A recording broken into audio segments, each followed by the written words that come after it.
This coverage of CES is brought to you by Toyota. It's Darcy LaCouvee here with Android Authority, reporting live from CES 2014, and we are here with a very, very special and honored guest, a personal inspiration of ours, and mine specifically, Jon Rettinger of Techno Buffalo. Dude, Darcy, thank you for having me, man. It's good to be here. Yeah, it's really great to be here.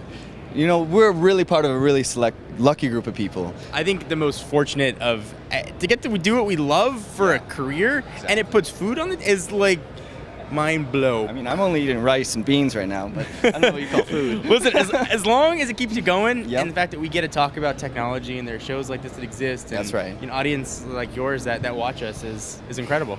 So how many CSs have you been to in your life? This is my fifth CES. Wow. Okay. It's been a lot of CESs, if you will. What number is this for you? This would be my third one. Yeah. So you've been here enough to see it, like the show totally changed. Oh, radically changed. From like giant announcements, to like micro stuff. Yeah, it's been really strange to see companies not do big product announcements, or they want their own stage instead of being upstaged like 10 minutes later by something else. We were just talking about the elephant in the room, the fact that Apple doesn't have a presence at any of these events. A lot of people like Samsung, companies, they bore that model and they want to take it in-house. They want to control the environment. Yeah. No, I think Apple inadvertently or advertently killed CES. I mean, otherwise, there'd be huge announcements, millions of dollars spent, and then 20 minutes later, there's another huge announcement. Everybody forgets about what was just announced. Exactly, and you know they're always doing like Samsung. They always hold their event before Mobile World Congress Day. Always. And you know they like to catch the attention at the beginning of the wave, and they're always talked about during the event. It's really smart, actually. No, I agree. Unfortunately, for a company like Samsung, they just release like 90 products at once. They're always a new announcement coming Galaxy out. Fan, Galaxy Gear, Galaxy Core. Like, have you seen our Galaxy Pro, Galaxy Note Pro, Galaxy? Oh, the new branding on this is a little confusing, don't you think? Dude, it's so confusing. I couldn't keep track beforehand. You got there's so many Samsung products. I think their model, if there's a rumor about Apple making a product like an iPad Pro, they're like, we need that. But it's worked for them. They've been very successful, and they certainly, they make good products. So it's, they really do. If it ain't broke, don't fix it. And they also make almost virtually every single component that goes into their mobile technology. I mean, they have like the largest heavy-duty construction industry business in the world. Yeah, and on, right? They do a lot behind the scenes. And I think with the whole Apple lawsuit, even though they technically lost, they came out so far ahead and positioned them for market dominance. Yeah, I agree. They essentially got to take Apple's R&D and only paid $1 billion for it. It's cheap. But you know, something just really nerdy and something I've talked to a lot of engineers in Taiwan and other places about is that Apple still possesses the most advanced tool and dialing process in the world. They invest billions of dollars in Foxconn and their ODM partners in China, so that they always have the most advanced fabrication and feel. And you know, it's unmistakable. You pick up an iPhone 5, 5S, it has the best build quality of any phone out there. I think that was true except for the HTC One, which I love the HTC One. Yeah. And you can look at iOS and say maybe a little bit stale, and you look at KitKat for Android and you're like, it's really awesome. Yeah. Like, do I care about the build quality or have a more open OS that I can do anything I want with? And that looks really nice. You know, we have something in common. We love technology, obviously, and we're really passionate about what we do. But we followed in your footsteps, and we actually gave the the Zen phone, an award from Android Authority for the best Android phone, simply because the build quality of it was fantastic, and it's cheap. And that's nice. It's really, I think you have to look harder now to find a bad phone than you do to really find just a good phone. Everything's good.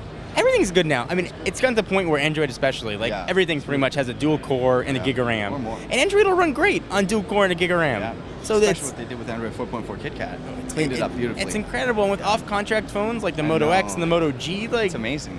It's like, why sign a contract anymore?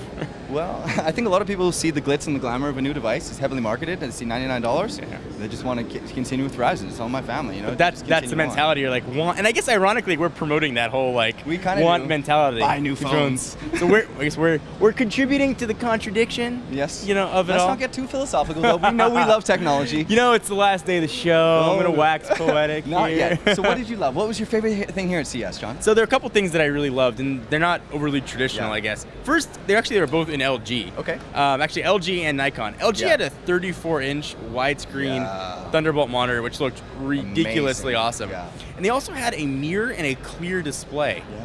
Did you get a chance to see those? I didn't see that, but I did see the display for that. Yeah, really, like it looks like a window, but it's a 10-point multi-touch touchscreen, which is awesome. Wow. And then we had a chance to go to Nikon, and they've got like a 68 camera setup where they take a full 3D image of you. I saw that. It was awesome, and they put you inside of the game. I've always wanted to crush Goombas, and now I can actually get a chance to do that. And so coming up, we have a lot of really big paradigm shifting stuff coming up. Huge. Oculus Rift. I mean, everything's just getting faster and better. Like, what do you see as being the next big thing? Yeah, Oculus is really at the heart of that. I mean, it's sort of a countdown to... It looks kind of weird, though. Yeah, it's a countdown to when they get bought and becomes more mainstream, but they're committed to bringing the V1 out to market on themselves. So I do think something like that is really going to change things. Certainly 4K is, whether we want it or not, getting just like jammed down our throats. 4K on a phone? Overkill? Oh, it's so over. I thought 1080p phones look great. What about the 2560 by 1600 displays that are coming out? LG and Sharp are making them. For mobile, tell me how long the battery's going to last. The screens are advancing so far, advanced the battery technology. I'd much rather have 1080p in a phone that's going to last me. You know, but I understand the appeal behind something that looks like you're looking at a mirror. It's going to get to the point where you're watching a show in like 4K on your phone. It's going to look like you're just acting it. Like you want David Caruso to actually act out CSI Miami in your house to get better resolution, you know, than what you're getting on your tablet or phone. In terms of wearable technology, are you a proponent of Google Glass and other augmented type realities? Do you think they're good for life, good for people? I'm split on Google Glass in all honesty. I see the appeal and I see the potential for it, but right now it's more of a toy. I think wearables I like. I think Qualcomm's Talk is awesome. I think the new Pebble Steel is... I'm rocking a Pebble. That's a beautiful thing. Did you check out the Pebble Steel? Yeah, the Pebble Steel is great. Actually won one of our CES awards. You know, there are a ton of wearables. I got a fuel band on under my broadcast. It's slowly creeping into your life. I'm laden with do you have the biometric sensors so that your wife and baby can know how your heart's doing? I like it. Do you have the biometric sensors?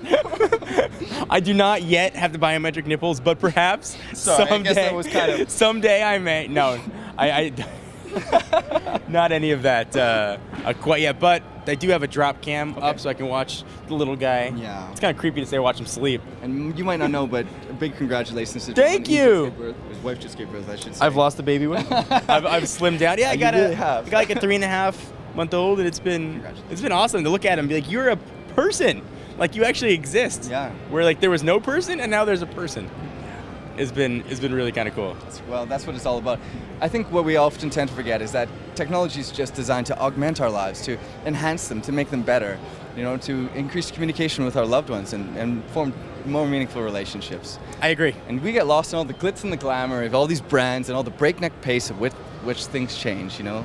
But no, I couldn't agree more. And every time I like to look at my phone and look up during a conversation, it hurts a little bit to have to do that. It's actually why I think something, and I never saw the use of a smartwatch really until I can be like less, it's still rude, but less rude. I'm like, to reply to that? Nope, I don't have to reply. It's a lot less invasive. Like if you're with people, then whipping out your phone. Galaxy Note 3. And being like, especially Galaxy Note 3, and you're like, God, but what a phone, eh? No, I actually love it. I know. I love phablets. I'm not gonna. I can't hide it. Okay. That's awesome. Well, you know, it's just such an honor for us, you know, to be able to Thank talk you. to I'm honored. directly. I'm honored to be on your airways, man. Thank you for having me. I'm a big fan of what you guys do. I think you're one of the really pioneering of a younger generation of YouTubers, and I think you guys are doing a really killer job. And it's an honor to see and to watch. I am kind of speechless, so we're probably gonna have to cut the video a little short, guys. Jon Rettinger from Techno Buffalo. We're reporting live from CES 2014. Thank you so much Darcy, for your time, Jon. It was Jon. my pleasure. Thank you for having me. Thank you very much, man. And once again, thank you to Toyota for sponsoring our CES coverage.